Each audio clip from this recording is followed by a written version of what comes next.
চট্টগ্রামের পতেঙ্গায় তেলবাহী জাহাজে আগুন লেগে একজন নিহত হয়েছেন। এ ঘটনায় নিখোঁজ রয়েছেন 2 জন। তবে ফায়ার সার্ভিসের 7টি ইউনিট কাজ করে আগুন নিয়ন্ত্রণে এনেছে।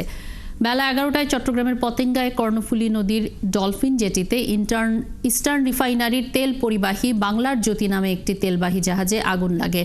ইস্টার্ন রিফাইনারির ডিজিএম AKM নইমুল্লাহ জানিয়েছেন, বাংলার জ্যোতি জাহাজে আগুন লাগার পর সবাই নিরাপদে নেমে এসেছেন। ফায়ার সার্ভিস ও সিভিল ডিফেন্স চট্টগ্রাম কার্যালয়ের মোবিলাইজিং অফিসার কফিল উদ্দিন জানিয়েছেন, তেলবাহী জাহাজটির আগুন নেভাতে ফায়ার সার্ভিস ও সিভিল ডিফেন্সের 3টি স্টেশনে 7টি ইউনিট কাজ করছে। পাশাপাশি অগ্নি নির্বাপনে কোস্টগার্ড, নৌবাহিনী ও বন্দরের ফায়ার ফাইটিং টিম কাজ করছে। তবে এখনও আগুন লাগার কারণ জানা যায়নি। চট্টগ্রামের পতেঙ্গায় তেলবাহী জাহাজে আগুন লাগার বিষয়ে আরও খবর জানাতে আমাদের সাথে যুক্ত আছেন সহকর্মী প্রণবেশ চক্রবর্তী। প্রণবেশ, আগুন লাগার ঘটনা নিয়ে কর্তৃপক্ষ কি জানিয়েছে? নিহতের সংখ্যা কি বেড়েছে কিনা এবং নিহতদের পরিচয় জানা গেছে কিনা? চট্টগ্রামের পতেঙ্গায় ডলফিন জেটিতে এখানে বাংলার জ্যোতি, এটি বাংলাদেশ শিপিং কর্পোরেশনের একটি জাহাজ। এই জাহাজে সকাল 11টার দিকে যে বিস্ফোরণের কারণে অগ্নিকাণ্ড সংঘটিত হয়েছে, সেখানে 3 জনের মৃতদেহ উদ্ধার করেছে যারা এখানে আগুন নেভাতে যারা এসেছিলেন তাদের পক্ষ থেকে। তো আমাদের সামনেই জাহাজটি এখানে রয়েছে।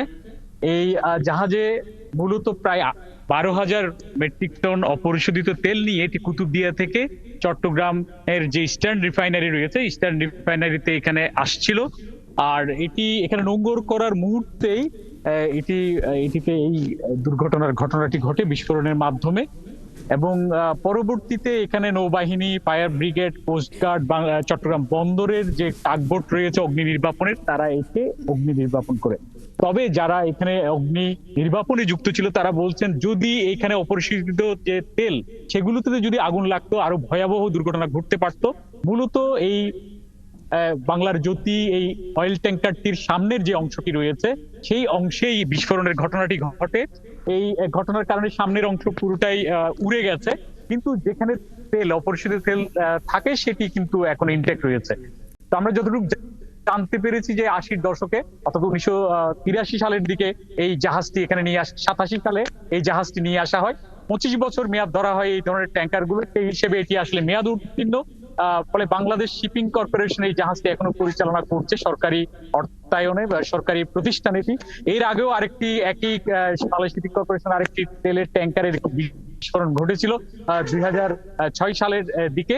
তো সব মিলিয়ে এই বারবার যে ঘটনাগুলো ঘটছে সেগুলো তদন্তে কমিটি করা হয়েছে, একটা তদন্ত কমিটি, সেই রিপোর্টে বলা যাবে কি কারণে মূল এই দুর্ঘটনাটি ঘটেছে। সেই পর্যন্ত আমাদেরকে অপেক্ষা করতে হবে মূল কারণ জানার জন্য। তবে এখানে যে 3 জন মারা গেছেন সেখানে একজন ক্যাডেট, ডেক ক্যাডেট রয়েছে, অটো মেকানিক্যাল ফিটার এরকম যারা কর্মরত ছিলেন তারাই নিহত হয়েছেন বলে এখানে জানিয়েছেন। তো সব মিলিয়ে আর বড় ধরনের দুর্ঘটনা হতে পারতো। মোট 42 জন ক্রু এখানে ছিলেন। মূল যে অপরিশোধিত তেলের যে অংশটা রয়েছে সেখানে বিস্ফোরণ না হওয়ার কারণে বলা হচ্ছে। ধন্যবাদ প্রণবেশ, সঙ্গেই থাকবেন। চট্টগ্রাম থেকে প্রণবেশ চক্রবর্তী যুক্ত ছিলেন আমাদের সঙ্গে।